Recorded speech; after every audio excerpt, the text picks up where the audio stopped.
So let's reconvene the meeting. Recording, Bill? Okay, we just started recording. Let's reconvene the meeting. I'll entertain a motion to reconvene the meeting. I make a motion to reconvene the meeting. Okay, motion by Brenda. Do we have a second? I'll second. Second by Brittany. Any discussion on reconvening the meeting? Hearing no discussion, all those in favor signify by saying aye, and I'll do it by roll call. Aye. Mike? Aye. Ann? Aye. Brittany? Aye. Greg? Aye. Brenda? Aye. Motion passes. We're reconvening. So again, Mr. Goetz, welcome. You probably heard who's in attendance from the school board, and Brian and Derek, do you want to introduce yourself again? Brian Corf, high school principal. Welcome. Thank you. And Mr. Goetz, Derek Nelson, elementary principal and activities director. Okay, thank you. Jerry? You guys. Jerry Ness, interim superintendent, and Mr. Goetz, could you just remind the audience who you are and where are you currently working to before we start the interview? My name's David Goetz. Currently, I'm in Wing, North Dakota at the Wing Public School as the superintendent and high school principal. Okay, welcome. Again, it's going to be same format as the interview on Monday. We'll take turns asking questions. We may ask a follow-up question regarding that particular question if we have more questions. So, do you have any questions before we get started? No, I think we're good. Okay. And Brittany, are you first in line here? I am. Okay. Okay, the superintendent and school board are mutually dependent. Neither can function productively without the support and cooperation of the other. As superintendent, what strategies would you use to develop and maintain a positive working relationship with the school board members collectively and individually? Collectively, I think it takes at the board meetings, we need to all be on the same page and really work together. But you can't really work collectively until we know each other individually. And I think that's where me coming in, I need to get to know you guys, and I really need to understand where you guys are thinking, where you're coming from. And to me, I have to have a personal connection with somebody because it really helps me to understand where you're coming from, what you're thinking. And it just really helps guide the school more so too, because then I know what you guys are looking at moving forward. So I think the personal connection outside of the board meetings, and that could be something as simple as going and having coffee together or something, you know, anything simple, could be more complex. It really just kind of depends on everybody likes something different. Doesn't mean that we have to, but at the same time, a phone call is sometimes suffice. And I do a little bit of everything here. I do have personal phone calls whenever I feel I need to. The other times I'll just call and just check in on my board members and see how they're doing. And if they have any concerns that they're seeing or addressing that I'm missing, I'm okay with giving those phone calls every once in a while. And it helps me to guide where I should be going next.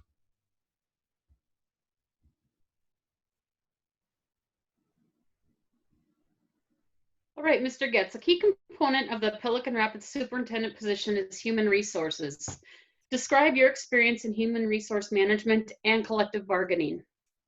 I've helped with the negotiations the last few years, or last few times that we've negotiated here. And it's really helped because basically we've negotiated in about one night. Sometimes it may carry over a little bit to the second night if it was something minor. We just want to make sure we have everything 100% accurate. But what I like to do is I make sure everybody is on the same page. Everybody has the same understanding. So that's making sure that the board is educated the best I can, working with the business manager, of course, and making sure that the staff is also included in that knowledge and making sure that everybody is on the same page. So when you go into the negotiations, we all know where we stand.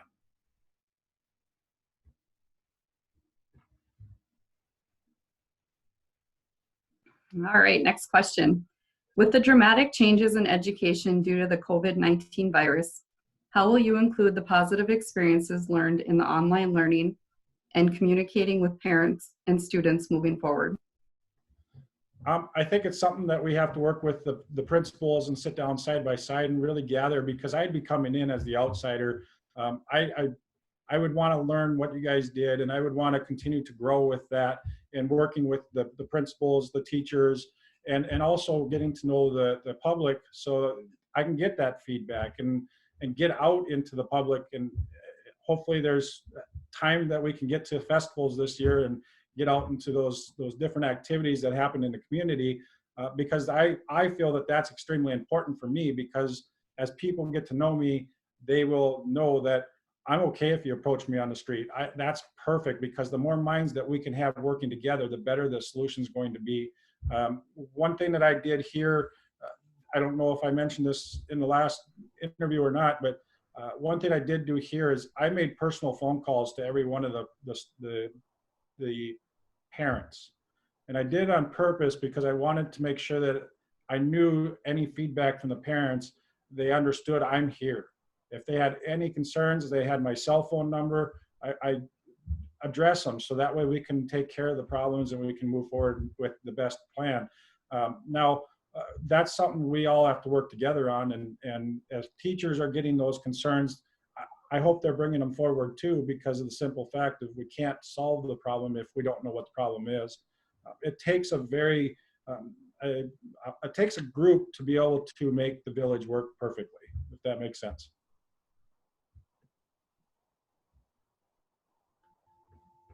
Thanks, Mr. Goetz. Next question. What do you consider to be the 2 or 3 major concerns facing public education in Minnesota in the next 2 to 5 years, and how do these concerns relate to the Pelican Rapids School District? That might be a tougher question for me, and I'm not going to lie, there's some stuff I would probably have to do a lot more research on as moving in. That's one thing I'm not afraid to do, is go out and talk to different superintendents to make sure I'm understanding what the concerns, and make sure they're the same concerns in Minnesota as they were here in North Dakota. I would want to make sure that I'm getting good feedback and going out and gathering that information for my own knowledge before I start to attack a situation. What I can say is here in North Dakota, mental health seems to be the concern. And I'll be honest with you, I think that's nationwide. That is something that we have to work together as principals, teachers, board members. Everybody has to really work hard on that one, because it's not something that just one person can take care of. I'll be honest with you, the big thing that I've done here with mental health is I've made sure that we teach to the whole student. There may be a day where we're having a trouble in a class, and I'll be honest with you, I'd much rather have that class stop teaching, if say it was math for the day. I would rather them stop teaching math for the day and address those mental health concerns that are coming out as a whole class, and making sure that we're taking care of our personal needs at the same time of taking care of our educational needs. Because if our personal needs are not taken care of, the students are going to be completely scared. They're not going to really be able to concentrate on what they're supposed to be concentrating on. So everything that we're teaching them is basically going right over the top of their head. And we want the information to gather. I kind of expanded a lot on the one topic, so I hope I didn't go too deep with that. A second one, I know there's a few more, and I just can't, off the top of my head, I'll be honest with you, it's escaping my head right now. But I know there's more out there. Thank you. Mm-hmm. Hey, Mr. Goetz, what would you do to positively impact student achievement?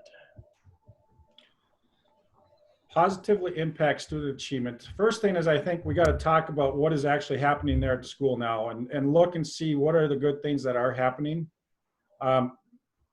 Some things that I'd like to do is and it costs me some money sometimes to do this, but I like to do little gifts for students when they really are trying hard and things are coming together. I've bought ice cream before.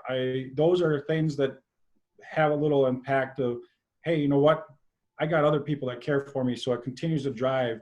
The other thing is having student assemblies once a month may be a good option, and that's something, like I said, I would want to talk with the principals on, make sure I'm not stepping on toes there. But that would be another thing, is bringing everybody together and acknowledging those positives that we already have, making sure that things are constantly being acknowledged. Okay, thank you. Yep. Describe an example of your ability to simplify and communicate a complex matter to others. Say that again, if you don't mind, please. Sorry, sure. Describe an example of your ability to simplify and communicate a complex matter to others. I think I'm going to use an example of just a recent one here, just because it's fresh in my mind. With the COVID, we have a lot of things that were happening, and when it all hit, our teachers were really nervous, and it was really hard for them to be able to overcome the scaredness that they were in. And for me to be able to bring them together and have conversations with them and just understand that, you know, we're all in this together. We just have to be patient and really be personable with the teachers. I had one teacher, my elementary, my pre-KK teacher, that really struggled with being able to have that face-to-face every day. And she didn't think it was going to happen. And after the first day, she thanked me, because I just asked her, I said, just give it a try. Just all I ask is just try it. If it doesn't work, we can always come back to it and revisit and refix it and make it better. But I said, just give it one day a try. And after the first day, she called me up and she was just so ecstatic that it was way better than she could ever imagine. So I think just being there beside people is going to help in that situation. Thank you. Describe your experience with negotiations. What role have you played in negotiations? My experience with the negotiations is that I've been like the data person. I like numbers, so I really try to work hard to strive to understand where all the numbers are coming and where the future of the schools are going to go. So when I know that, then I like to go out and explain that to you as the board members, the teachers union, teachers group, whoever's negotiating, so that everybody's on that level playing field, just like I was kind of referred to earlier. I think that is very important, simply because of the fact if one is thinking that there's all this money out there, it doesn't do any good. I know when I first came here, I had the teachers union coming in with all this paperwork that North Dakota has data of what we're going to be projected to receive. And we're paid off per student over here. And so they would come into negotiations thinking that they were going to receive all this money. And before they got into meeting with the board, I explained to them that's projected off of this number of students, but we actually have this number of students. So this is what we're going to really get. And once they started to see that, it made it so the negotiations was a whole lot smoother. The hardest thing that we had discussion with in the times that we negotiated here, the absolute hardest one was what we should be paying our athletic director. And we almost went to a second night simply because of that one issue. And I just told the board, I said, you know, we're talking about something that's in a teacher's contract that has nothing to do with teaching. So why are we still working on this? This would be something you should negotiate separately with the activities director and athletic director. The board looked at me and they're like, yeah, that's no brainer. You're 100% right. So just kind of always keeping that open mind and being a resource of trying to help everybody understand everything.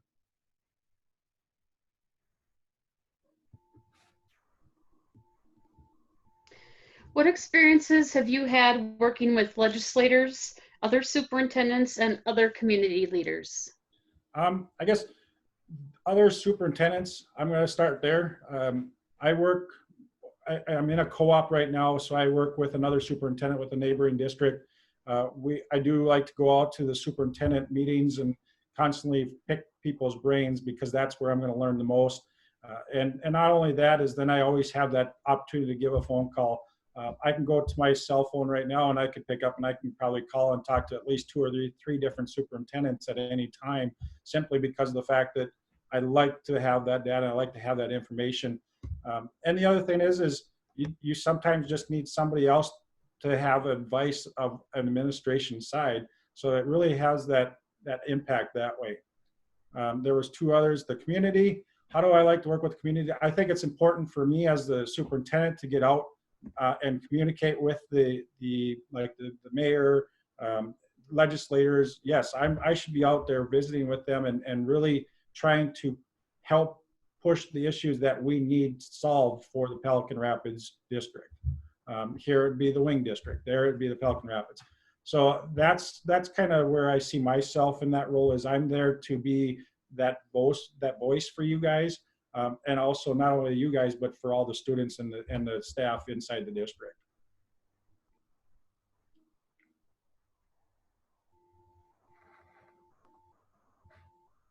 Okay.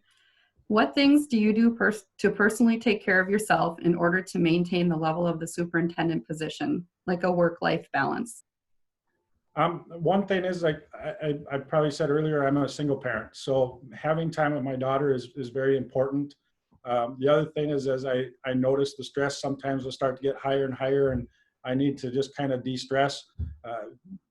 I'm a bike rider. I like to go out on the Harley, and be honest with you, I love to let the wind blow between my hair. So it's just the way it is. Give me 20 minutes on my Harley, I can come back and I can be the biggest smile in the world. And it's nothing more than just being able to be and to me, I feel free. So that helps me to relieve that stress that I need. But mostly making sure that I understand that my daughter is important and she needs to be a part of my life too. But at the same time, I've told my daughter this before too, and she agrees 100%, is that every student that's in the school, I look at as my own kid. What can I do to better my own kids? And that's why I need to look at every kid that same way.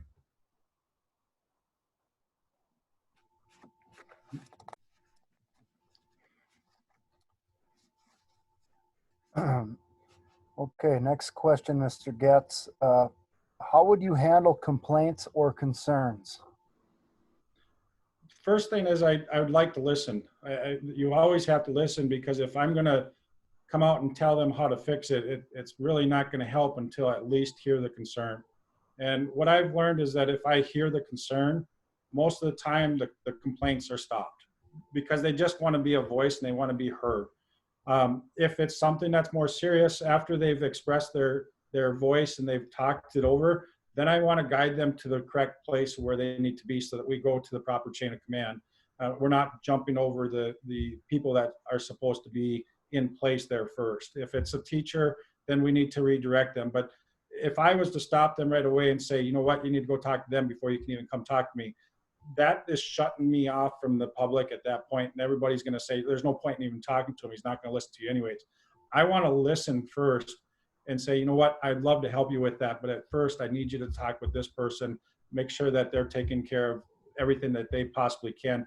They might not even know, so at least this way they know what's going on. You see what I'm saying with that? Mm-hmm. Okay. Thank you. Yep, thank you.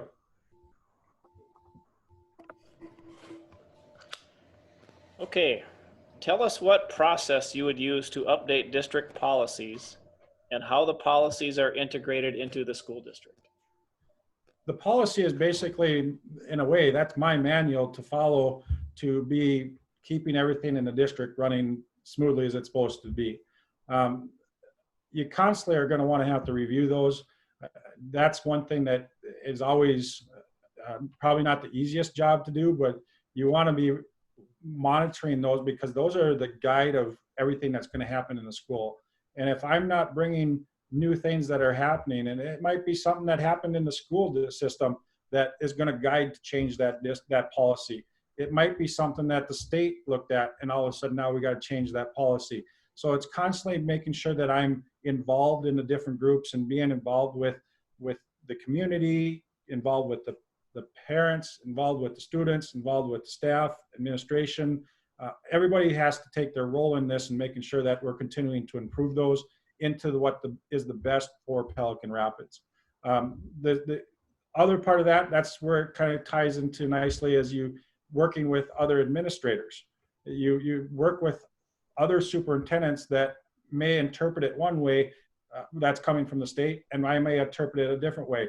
And then another person might interpret it another way. So now we all come together and we collaborate and figure out what is our best way to figure out how that's supposed to be interpreted. I think that's sometimes the hardest thing is what is the legal mumbo jumbo really trying to say? It's sometimes is really complicated. So you've got to have more than just one mind figuring that out. Okay, thank you. Mm-hmm. How will you work with and evaluate your admin team? I think to me, and I hope that everybody that works for me understands that I feel like everybody isn't equal. So it's not so much that I want to be on the same field and that we are at the same level, but we're equal. We all have the great opportunity to grow. And if I'm there to help them, I really need to be beside them working in the gutters and the trenches some days so I can see what they're going through to help them to be able to grow. If there was ever a need where administrator is really struggling with anything, I want to make sure that I get down there in the trenches with them and don't just leave them and say, hey, there you go, do this, walk away. Don't get me wrong, sometimes it's something simple like that. That's all they want. Perfect, that's what they want. But at the same time, if they need help and they want me down in the trenches with them, I got to be beside them. If that's okay. I couldn't hear you there, I'm sorry. I have a follow-up to that. Okay, perfect, yep. How will you go from doing everything like you're doing now to delegating and trusting your people below you? You know, the part that I have no problems with delegating things out. The hard part is that in the district that I'm in here, it's hard to delegate it out because everybody's so busy already. When I get into a bigger district and the way that I see things is I can trust anybody. I have probably a bad habit of that is I sometimes over trust people. I will trust you until you stab me in the back. Then at that point, the trust is broken. We need to rebuild that, just like everybody is. But you guys are experts. You're learning from me as an expert. The administration team is an expert in what they do. They know what they have to do. I totally agree with that. They need to go on. It kind of is a way to explain it, maybe because I'm in the role that I'm in, I have so many different jobs. The principal side of things here, I really like to just say, you know what, you go teach and let the teachers teach. But if you have any concerns, let me know. If you want me to come and help jump in the trenches with you, I'm there right beside you. And still be visible, but at the same time, they're the expert, let them have that reins. I'm okay with that. I also have to understand and let them know too, that if something does go wrong, I personally put it on my shoulders. I will give 100% of all the good credit out there. I'll give that away. I have no problems with that because I don't want to be the center of the attention for something that's good. I want to be able to say, okay, I've taken the mistake and I'm going to make it better and I want to improve on that. So trusting people, that's not a problem. Thank you. Yep, good question, thank you. How would you prepare the board to make a decision on a politically sensitive or controversial issue? I think there you have to really go out and research with the patrons and make sure that you guys are understanding how the public feels. If you're at a 50-50 split, that's going to make it even harder. But if you're, by me going out and doing the legwork with the principals are going to have to help me on this. And I'm sorry, guys, you're probably shaking your head. No, I don't want it anymore. But it's something in a bigger district. The principals have to help me out with that and really get out to understand what is the public feel on that sensitive issue. And then at that point, we can now become a little bit more conscious of that so that we can make a better decision on how we're going to move forward. Does that make sense? I'm kind of, might be missing what you're going after there, but.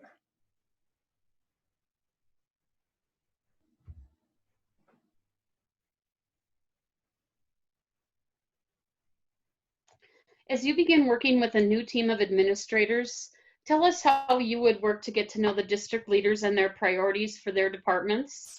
Please include your plan for administrative team meetings, including staff and the community. Oh, I'm sorry, including structure and time for the meetings. Okay.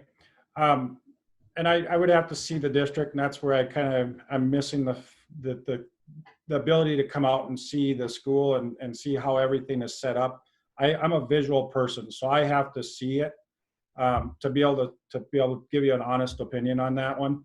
I will say that I will want to know what the principals are thinking and really not change what they're doing now, because the school is there, the school is succeeding.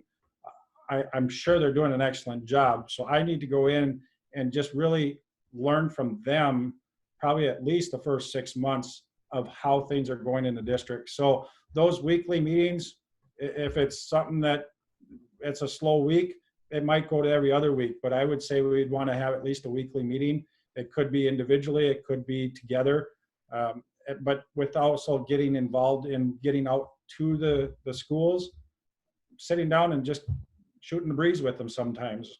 I know there's been a time where it worked out and we went for supper one time. I guess that would be something else. It might be a meeting that we go for supper and it didn't work out during the day, so we go for a dinner meeting. I'm okay buying them a dinner just because they're working hard for our school and they need to be rewarded sometimes too. But overall, I would want to come in and learn from them to start things off. All right, thank you. You kind of touched on this earlier. Next questions. Mental health is a growing and serious problem in our society. How have you developed and supported programs for students, staff, and the community? The program that I started here, and it's really not a program because the simple fact is it's something I just created. And it's really worked really well. It's taken me 3 years to truly implement it. But what I've done is going right back to, like I said earlier, teaching the whole child and making sure that every aspect of the child's life is met. The reason that it really started was 3 years ago, we had a child that was suicidal. And that really changes your perspective when you have that child come in and they're sitting across from you and all they're thinking about is, my grandma hates me, my parents hate me, I just want to go kill myself. That wakes you up.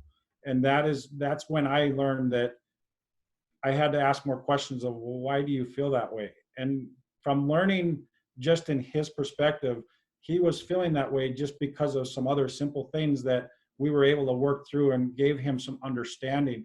And when he started to understand the other side of things, he started to perk up.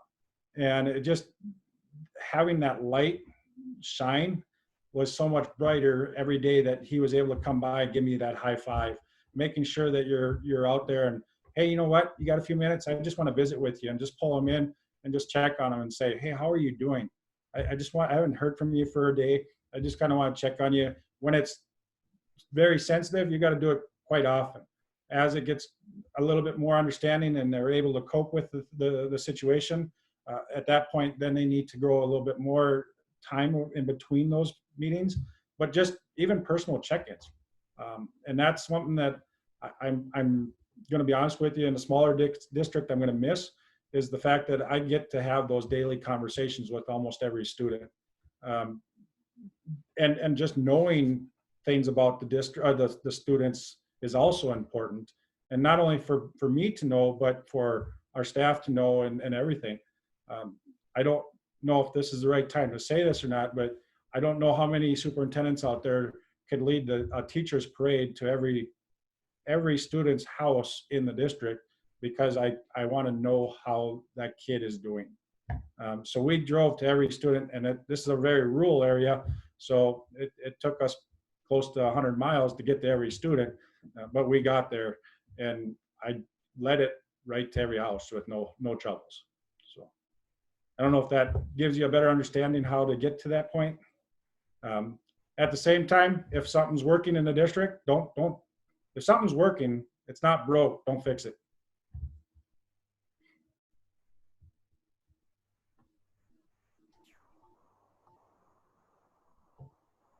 All right, next question, Mr. Goetz. Please share an example where you have made a mistake and how you dealt with the situation. And what did you learn and how did you move forward regaining trust? You know, if I don't make mistakes, I'm not human anymore. And I'm the first one that's going to tell you I am human and I am going to make mistakes. So an example, and because we're visiting with the board members here, I'm going to give an example. At one of the meetings, I was explaining something and I told the board, and I said, you know, I'm not quite sure, but I think this is it. And I said, I could be wrong, but I really think this is how it was worded. And I went back and redid some research on it, and I found out that I stated it incorrectly. So I made the phone call the next day and right away, and I said, you know what, I said that wrong. This is how it truly is. I want to correct myself right away so you understand I'm not trying to cheat you in any way. And please know that it's not me doing it on purpose. It was just an honest mistake. I am a person that I don't want to be lied to. So at the same time, I don't want to lie to other people. And I am okay with saying, you know what, I goofed up. And if it's a personal phone call, and then what I also did on top of that situation is when I came back to the next board meeting during my superintendent's review and information, when I was giving that out, I brought it up again and said, you know, I just want to make sure that everybody's understanding and there's no other questions coming forward. And I really want to make sure that we're building the correct way and moving forward. Thank you. Yep. Okay, we're down to the last two questions. They might be strikingly similar to what you remembered on Monday. Okay. So I'm going to start with this. What questions do you have for us? I guess the big question is just what are, and I think I already got the answer to this, is just what are you looking from me as a board member coming into the district? How would you like me to enter into the district and do the best thing I can to help you guys out? Usually I'm the one to always answer first. How about a board member to answer this time? I think I would want you to get to know our staff, our admin team, get to know us before making any rash changes or decisions. Just learn what we're about. Yep. And that's a must. I'm not going to lie. Whoever comes in there, I hope that that's what happens. Because if you're going to come in and start changing things, we're making mistakes. Kind of like I said earlier, if it's not broke, don't fix it. And I think building relationships with the community, that's very important. Good. I think learning about the history of our school district and things that have gone well and things that have gone not so well, but were well intended, and to recognize those and to learn from those experiences. Okay. If I can comment real quick, Greg, I'll tell you, I'm not very good at history, but I love traditions. So I hope that's okay.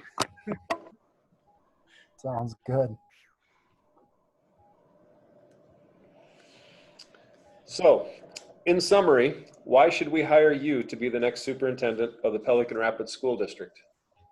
I think the reason that I best can put out there is I'm here for the kids. I'm here for the staff.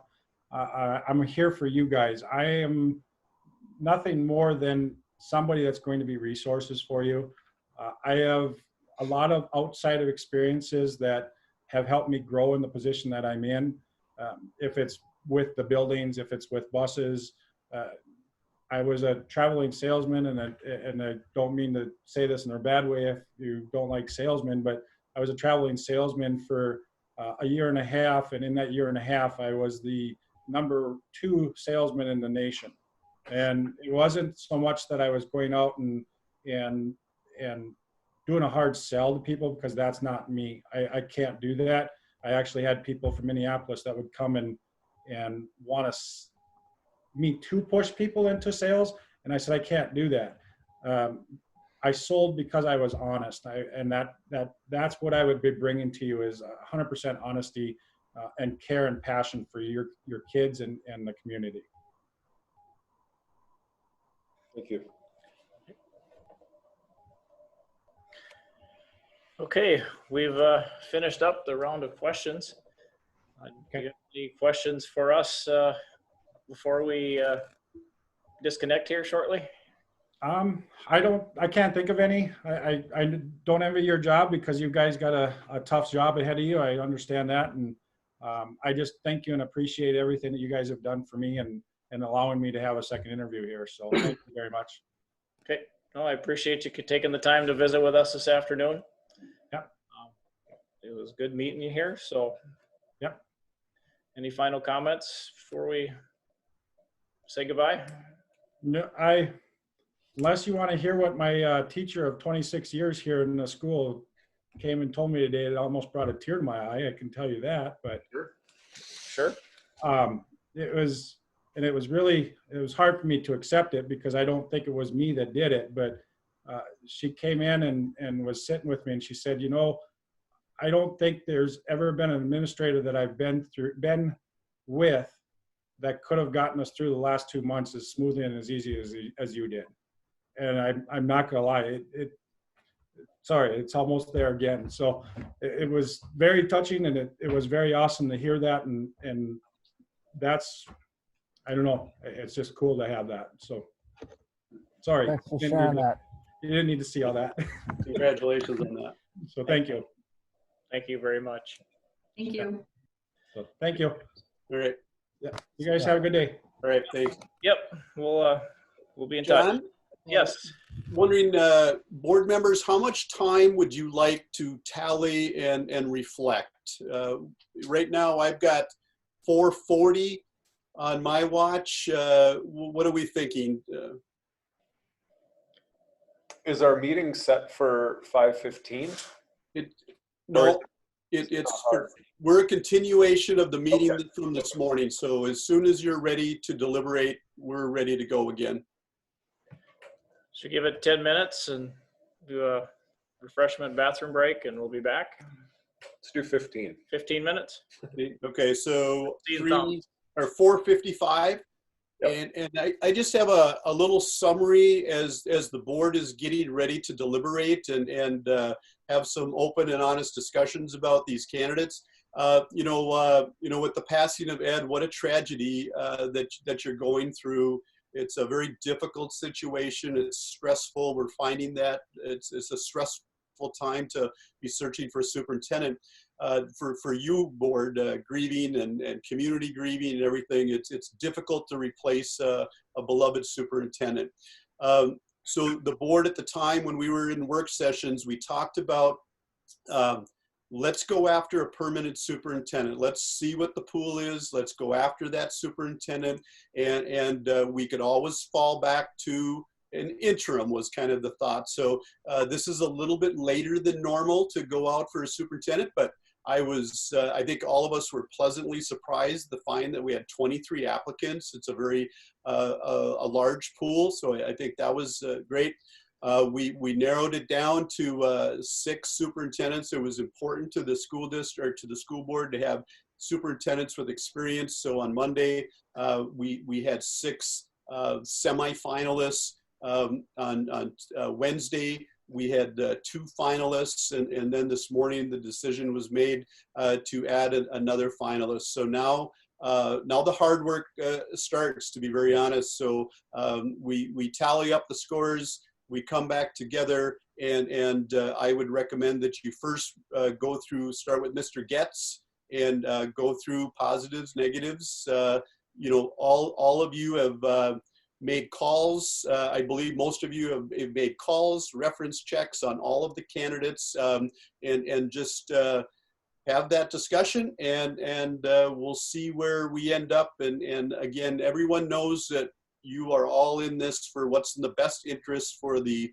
Pelican Rapids School District, and your job is to find the person with the best fit. And thank you for the work. It's been a whirlwind week, to be very honest. It's been a time. But I think right now it's time to deliberate and have these open conversations following our break. So thank you for what you're doing. And 3:55 is, or do you want to go to 5 now that I rambled on a little bit? Do you want to go right to 5? It's up to you guys.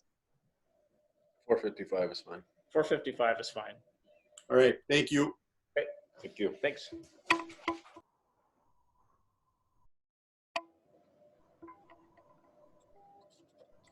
Can you hear me? Yes.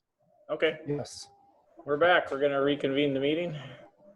We don't need a motion, do we, Jerry? No, you didn't stop them. You just took a break to talk about, or to each candidate, I mean each board member to prepare, and now we're ready to go again. Yep. Okay. So, Jerry, how do you think we should start? Just start. I think your interview that you just had right now, I just think reflections on Mr. Goetz would be appropriate. Okay.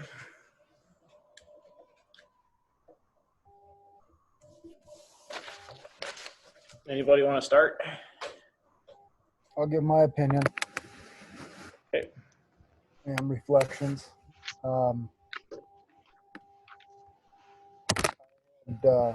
Talked to a superintendent that was one of the references of Mr. Goetz this afternoon, and he had nothing but positive things to say about him as a person. Gave me some perspective on the size of the district, and we had that information anyways in Mr. Goetz's packet, but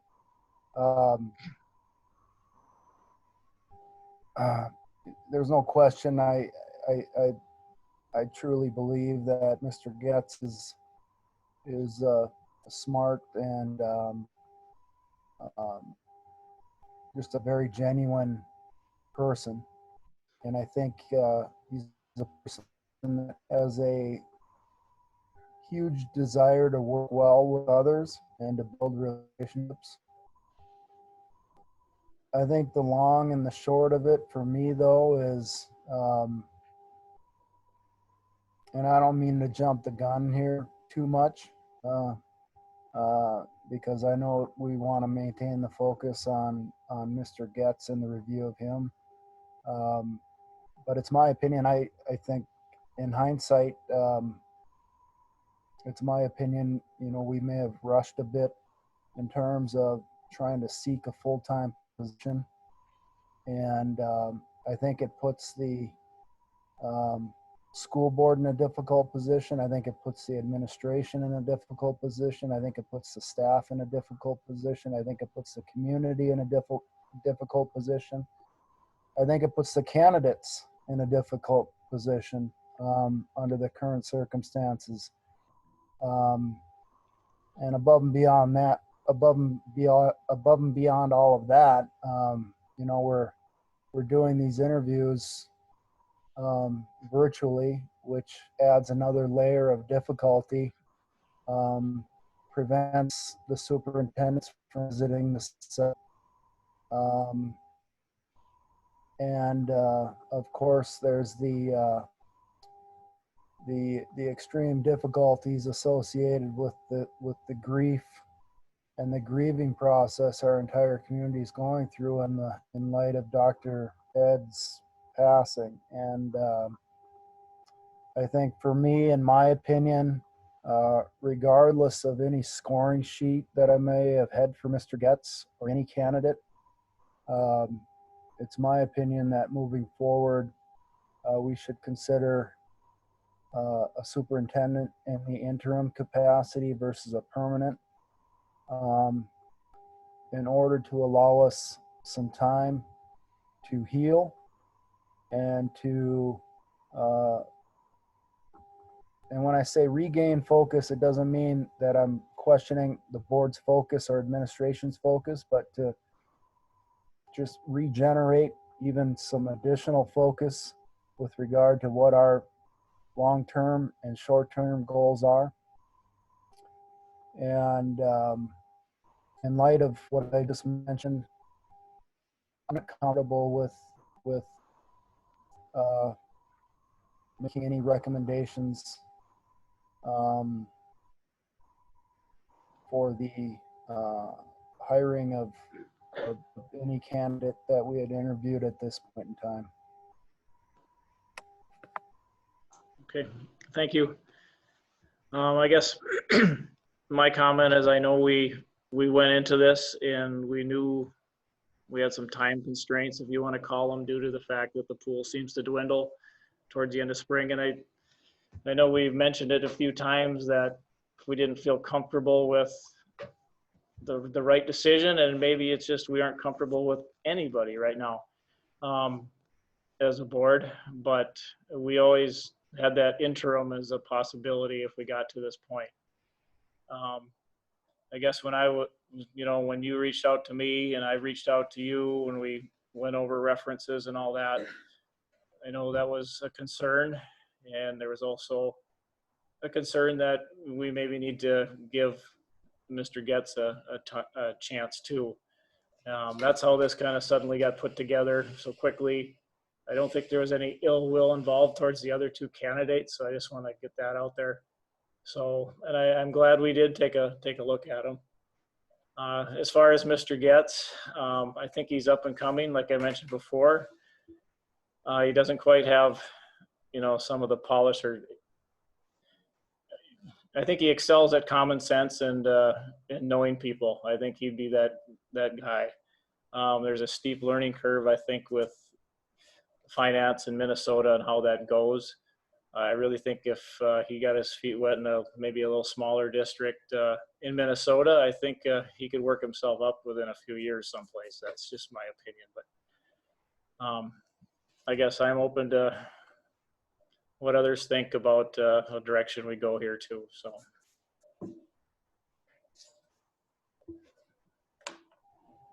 I'll speak. At this point, I don't really have an answer if we go interim or not. I agree with Greg wholeheartedly. I mean, I just don't have the answer right now. I think regardless of what decision we make now, it's gonna hurt. It's gonna be tough.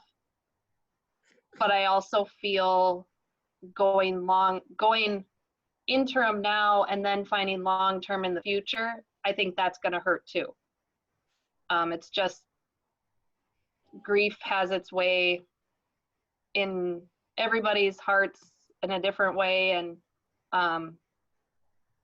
I don't know what the right thing to do is at this point. Do you rip off the Band-Aid and let it hurt now, or do you let it hurt later? Mr. Goetz has kind of impressed me from the beginning. I like what he's about. I like that he's a jack of all trades and that he has understanding of many different fields in the district that he's in. He understands what they're doing, how they do it. I like that he is hands-on.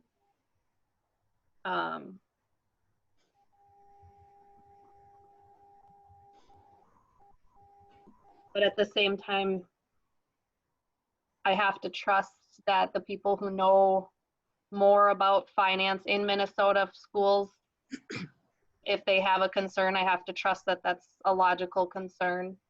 And I don't want to push anything if there's hesitation in that sense. Okay. Thanks.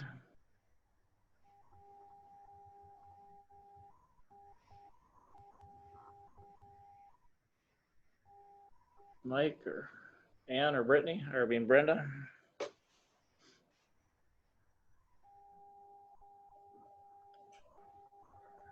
I can talk next, I guess, if that's okay. Or Brenda, did you want to go? Okay. Greg, I've had the exact same thoughts this week. I actually reached out to Jerry a few times, and I did talk to John about how I feel potentially we are rushing this process along without actually really looking at what does the superintendent and Pelican role look like right now. You know, what kind of out of the box ideas do we have just on the line of, you know, we have less enrollment, you know, we have potential financial concerns coming up because we're not sure what the legislature is doing at this time. You know, do we really look at what that role looks like? And we've been through this process a couple of times in my short term here on the board. You know, this is my 4th year. And I think of the last 2 processes that we've gone through. And I do feel it was really nice to have an interim try it out and see if it was a good fit. And in our instance, it was a great fit. We're not going to find another Ed. You know, we know that, and that's really hard. But I know he'd want us to do the best thing for the district, and I guess that's what I'm looking for. And I don't know, you know, with checking references and with the interview process, if we found that. Thank you. John? Yes, Greg. And to follow up on my first comments too, when I indicated that I thought there was any rush involved, you know, that's hindsight. At the time, I think we all felt it made sense to proceed in that capacity. If a decision's not made, or if a decision's made not to hire any of the candidates at this point in time, you know, that remains an issue and a big thing that we still have to address. But I think the practical difficulties and the uncertainties that we'd experience short term, I'd rather have those than to make a decision for the sake of making a decision and then having those same feelings 8 months down the road after the fact. So I firmly believe in our board's decision to proceed seeking out applicants for that full-time position. And I agree with what Mr. Ness said with regard to the quality of the candidates. It just, to me, it comes down to a lot of timing and going through this process. I know I've learned a lot from this process that I think would benefit me becoming a better board member in terms of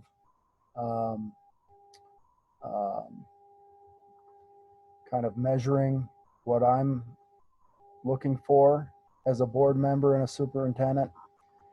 So I just wanted to indicate to the other board members is I don't feel any concern with the approach we took. I think it was valuable, and I think there was a lot to be learned from it. And I'm appreciative of that. And that's all I wanted to share, John. Thank you. Thank you, Greg. I guess I'll say when I came into this whole process, I didn't have any preconceived notions of what I was looking for exactly in a soup. But I think as it went along, I found myself looking for the next Ed, if that's the right term. I have to agree with that. And I didn't think that I was consciously doing that, but I think that's what I was doing.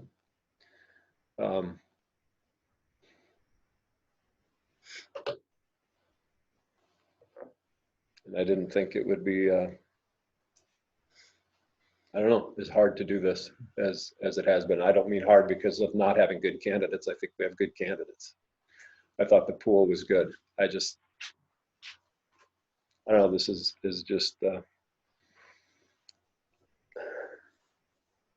much harder to do than I expected. And I knew it wouldn't be easy, but I mean, moving on, I guess. And I shouldn't let emotion come into it, but it is.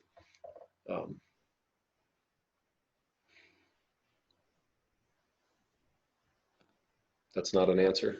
It's not. No. We just needed to hear it. I think we've all had a few sleepless nights lately, so it's not a decision to take lightly when there's so much at stake running a school district like Pelican Rapids.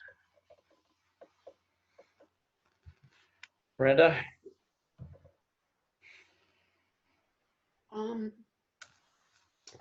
I appreciate us being able to give Mr. Goetz the chance today. I felt something for him the first day. I think he's got great characteristics that I would think would work well in our district. And he did a great job today. I guess my reservation comes right now is just looking forward. There's so many unknowns. I know finance isn't everything, but yet he would be coming in, starting new. And there's so many unknowns for us with Minnesota finance and finance anywhere with COVID going on. There's so many unknowns. And part of me thinks that that wouldn't be fair for us to bring him into our district at this time because of all the unknowns. I think all three of our final candidates have great qualities. I just, piggybacking off of Mike, I don't feel like we have a right fit yet. And as being on the board, we have to consider that we're carrying, we have 850 plus students to think about, and their parents and our staff. And I want to make sure that I make the right decision for everybody. And I don't feel comfortable with that right now. Just like the last 3 days, everything has just moved really fast. And I think personally, I just need to take a step back and reevaluate everything.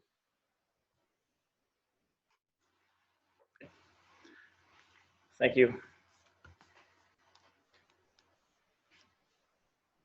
So I've kind of been here in interim. I just want to pose the question here. Is there any interest? If there is, probably needs to be made in the motion if we need to circle back for any candidate we've gone over.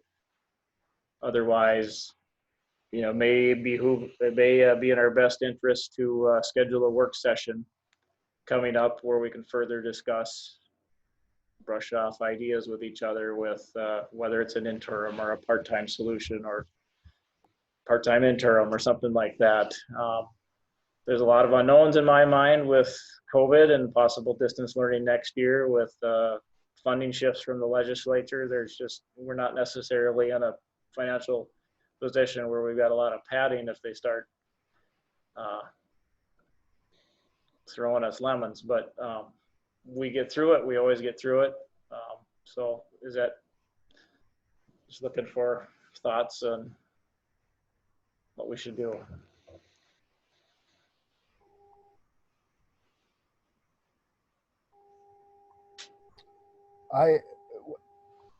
You know, this is easy for me to say, but procedurally, I don't know how it works.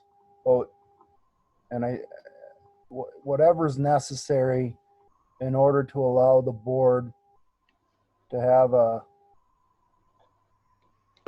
open discussion that's reflective with regard to what our short-term, long-term goals are with the superintendent, and coordinating that through a meeting to start the process of connecting the dots with regard to getting an interim in place. So whatever's required in order to accomplish that, that's the process that I'd like to see take place. I'm just not sure procedurally. John, you had referred to a work session. Maybe that's how it all starts. Jerry, I'll defer to you if you'd like to comment on, I guess, I kind of outlined more of the conclusion or the goal of mine, Right. just procedurally, how to approach that and what sort of opportunities do you feel are out there perhaps for interim superintendents, whether it's part-time, three-quarter, full-time, whatever may be the case. Right. Basically what I'm hearing, if I'm looking at the agenda right now, we're on the extend the offer for the position of superintendent of schools. At this point, I do not hear anyone making that motion. So with that being said, if that's in fact true, I'm not stopping the meeting here by any means. I'm just saying, if there is not a motion to offer the superintendent position to one of the candidates, basically you would go to number 5, you would talk about upcoming meetings and you would adjourn, and there would not be a motion made or an offer made. At this time, we met this morning at our regular meeting where Barb and John, Brian as acting administrator, and myself, we just talked about the agenda, and so right now there's a tentative work session, just kind of a holder in place there, if you will. What I would do is then at some point, maybe someone makes the motion to add a work session to talk about the superintendent hiring process. And I'm careful right now, lots of emotion. I really appreciate the discussion, the thoughtfulness that you're going through. Everything's still on the table. And let's just think about that for a minute. You have 23 candidates. You have some people that might be interested in interim. You have another group. If you opened up for an interim, you might have a part-time, people that are interested in part-time, some that are in full-time. And so what I would really keep your minds open about the discussion. I think really what you're talking about then is in this work session is, what do we want right now? What's best for the district right now to move forward? Is it best to do an interim? Is it best to circle back to some of the candidates that you've interviewed and make, talk to them again? So I would just really kind of say, let's not make any decisions right now. Let's sleep on it. Let's have the weekend. Let's start a bit fresh, to be honest, on Monday after the school board meeting, and again, continue this open dialogue, to move forward. And as the process was going through, you had to be quick if you wanted to get a permanent superintendent right now, because school's closing up, the candidates are drying up, if you will, that different things. So in some sense, we were a little bit forced that we had to be quick to get out there. But now you've taken a look. I really think it's time to take a deep breath, a pause, and let's talk some more on Monday after the weekend here. We have a good board meeting with lots of items on that, and then we have a work session that we just again continue this conversation that we've sort of started tonight. Any questions for me? I have a quick question, Jerry. In regards to the stay-at-home order being lifted starting Monday, has Minnesota Department of Education or School Board Association said anything about in-person meetings coming up? I haven't heard that specifically, but I know Governor Walz said up to 10 people can meet now. So let me do some research on that and clarification. I think maybe it was John that brought that up today. Maybe the meeting might move out to the cafeteria, so 10 people could be involved, and you spread out a little bit. So we'll do some work on. I know everyone like it. It's difficult. This is different, you know, and you're not reading the body language and all of these things. It's difficult. So I appreciated Greg's comment regarding the handicap of doing a Zoom. I think we'll find out, and we'll get back to you as soon as we can on that one. And I definitely like the idea of if you're not comfortable coming in, but you know, if we're all together, that it might be just a comfort thing after everything we've gone through. And that's kind of why I mentioned it is, you know, we've all grieved online. Right. Yep.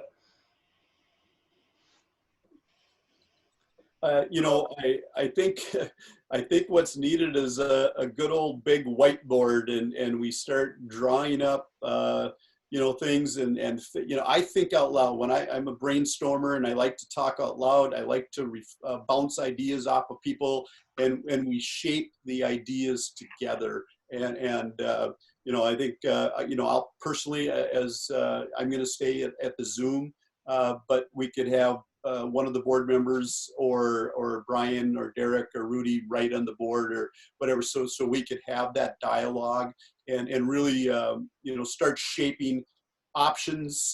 You know, I'll be thinking through options, trying to, you know, I'll probably write a Friday report reflecting on some thoughts of what you could be doing and thinking about. So we're kind of ruminating right now, if you will, on things and reflecting, and trying to do, again, you know, everyone's trying to do what's best for the district, and I think everyone feels your heart is in the right place in doing that. I appreciate all of the work that you've done again, and doing it right is more important than doing it quick. So I think we're getting back to a more deliberate, thoughtful process to move forward. I thought we were getting a little hurried or harried a little bit there, and now I feel much more comfortable in the sense of what we're going to do from here on out. So one question, Jerry, let's say we've given some time to kind of digest about everything that's happened in the last few days, and we start deciding that, well, maybe one of the candidates that became a finalist might be the ticket. I'm not saying that's going to happen. Do we have to start the process again, or can we still start with where it's been paused? No, I think you're still in the process. You have the position open. You have candidates that have applied. You've interviewed people. I think you could go to the pool and interview more. You could circle back. I would have a good discussion on, are they still interested in the position? You know, those types of conversations I think would need to take place. And you might, I don't want to even project. Do you want to talk to them again? How do you want to do that? I don't know the answers there. I need some advice. I'm also, you know, I was assisting in a search before in Fergus Falls, and I've done other things, but really for me to be leading you, I want to make sure I do some homework on your questions regarding what our options are, to be honest. Okay. Thank you. Well, any thoughts? Anybody else have any thoughts? Should we just look at adjourning here? And do we need to set up a work session? I'll make a motion to set up a work session after the regular board meeting on Monday night to discuss the superintendent role in the district. I have a motion for a work session. Do we have a second immediately following the meeting Monday? I'll second. Second by Mike. Any discussion on a work session immediately following the regular meeting on Monday, the 18th? Hearing no discussion, all those in favor signify by saying aye, and I'll do a roll call. Greg? Aye. Brenda? Aye. Ann? Aye. Brittany? Aye. Aye. Mike? Aye. Motion passes, and we'll add that to the agenda. Jerry, anything else, or should I just entertain a motion to adjourn? You know, I don't think there are other things other than, I'm sorry, for everything we're going through and for the community, for the school board and everything. That's how it's just, I think everyone expressed it more eloquently than I can. It's just a difficult situation. We're doing the best we can. And we're going to continue with that in mind, even if it takes a little bit longer. We're going to do what's right for the district, and I hope the community trusts in the board and the administration that they're just working hard to do the right thing and do right by the students, the staff, the district, the community. So thank you for your work again. Thanks for your help with this, Jerry. I just want to thank, like the staff group that met with Yes. all the candidates too, and our admin team who've been a big part of this too. And I don't feel like we wasted our time, and I hope we didn't waste the time of the candidates. If anything, we've got to know all of us or each other better. Yeah, I think it was a good process, but it was a long process in a way. Even though it felt hurried, it's still a long process in a short time. How's that? Yes. Okay. Well, hearing nothing else, I'll entertain a motion to adjourn. So moved. Motion by Greg. Do we have a second? I second. Second by Brenda. Any discussion on adjourning? Hearing no discussion, all those in favor signify by saying aye, and I'll do a roll call. Greg? Aye. Brenda? Aye. Ann? Aye. Brittany? Aye. Aye. And Mike? Aye. Aye. We're adjourned.